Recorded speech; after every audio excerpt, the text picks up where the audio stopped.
Here are two anime that had crazy hype, but honestly, they just fell off. In number one, I honestly thought that it was going to be a genre-defining anime, but yeah, that didn't happen. So let's get into it. Starting with number two, Dead Man Wonderland. Now this anime right here has such a dope concept. Imagine a prison where inmates are forced into death games for entertainment. Think of like Squid Games or like Hunger Games before like those even existed, but include like blood bending essentially. It was very gritty, very bloody, I mean, obviously, and honestly ahead of its time. The power system there was absolutely dope. It was one of my favorite power systems. The animation was pretty good, honestly, for the time that it, dropped in. And the whole mystery between Shiro and I forgot the protagonist's name. I think his name was like Ganto or something like that. Like that whole little mystery that they had, like especially behind Shiro, like that, I was locked in with that. The big issue this anime had is that it just stopped. Like the story just stopped and we didn't get a full adaptation, and it essentially just disappeared in the ether, just unfortunately. And finally, number one,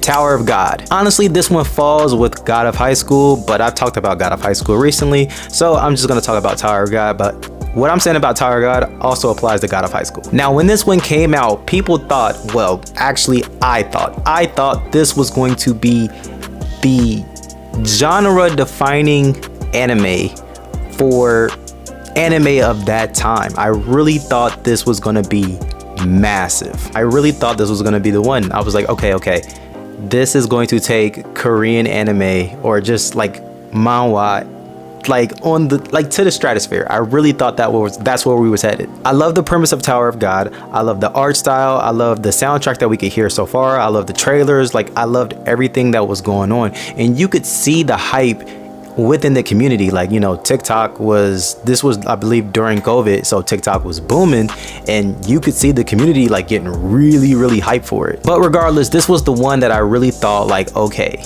we are entering into a new era of anime, and it just did not happen. It really did not, which is unfortunate because like I said, the first season was absolutely good, and I'm pretty sure as you dive deeper into Tower of God, the story gets a lot more fleshed out and it gets way better. So how unfortunate. But hey, those are just my takes. I know there are more out there that had like a crazy hype run and just kind of fell off.